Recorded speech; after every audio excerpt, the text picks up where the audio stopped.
Pemirsa, DKI Jakarta pada Juni 2015 tercatat mengalami inflasi sebesar 0,35%. Angka tersebut naik 0,8% dibandingkan besaran inflasi pada bulan lalu yang mencapai 0,27%. Gejolak inflasi di wilayah Jakarta itu diklaim menjadi yang terendah dalam 4 tahun terakhir.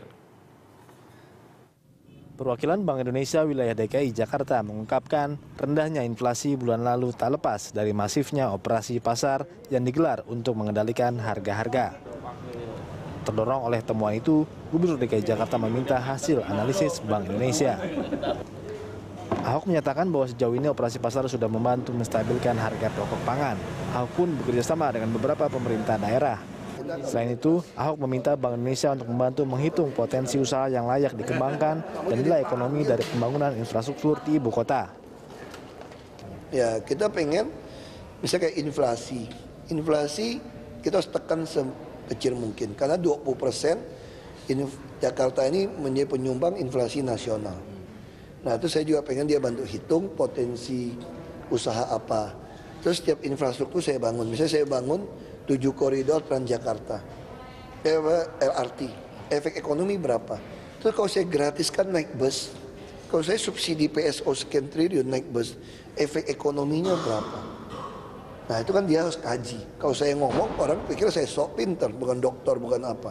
Tapi kalau mereka yang ngomong, jadi jelas. Walaupun saya yakin kalau saya lakukan PSO 3 triliun, 5 triliun, tidak bayar naik bus seluruh Jakarta misalnya. Efek ekonomi berapa? Kalau saya ngomong, orang bilang saya bohong. Tapi kalau BI yang menyampaikan kan jadi beda.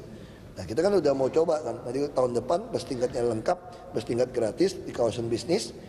Ada tiket harian, tiket mingguan, tiket bulanan, tiket tahunan. Dosen Fakultas Ekonomi Indonesia sekaligus ekonom Indef Berli Martawardaya menyatakan tren inflasi pada 2015 cenderung menurun dibandingkan tahun-tahun sebelumnya. Menurutnya ini akibat menurunnya daya beli masyarakat.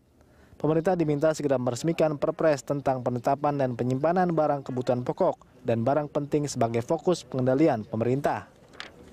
Di satu sisi juga kita melihat ada pelambatan konsumsi masyarakat, ya.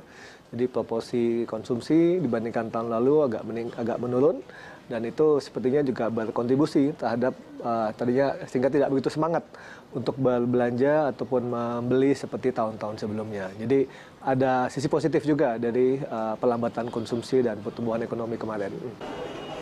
Berli menambahkan, pemerintah perlu mewaspadai ketersediaan suplai dan demand diantaranya dengan melakukan operasi pasar dan memberikan insentif pasar. Strategi pengamanan 14 komoditas barang kebutuhan pokok dan barang penting ini tak dapat jalan sebelum diresmikan ke dalam payung hukum. Tim Liputan, Berita 1, Jakarta.